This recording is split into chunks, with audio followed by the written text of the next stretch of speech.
আসন্ন ঈদুল আজহা উপলক্ষে পূর্ব সুন্দরবনে জারি করা হয়েছে সর্বোচ্চ সতর্কতা।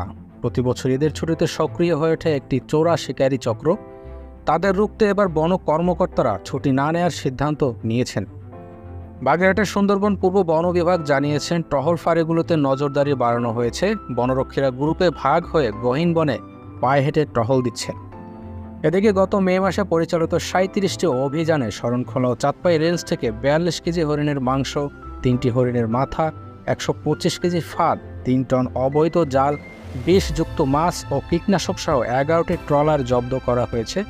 আটক করা হয়েছে ৮ জন চোরা শিকারীকেও, যাদের বিরুদ্ধে ৩৭টি বন মামলা দায়ের করা হয়েছে।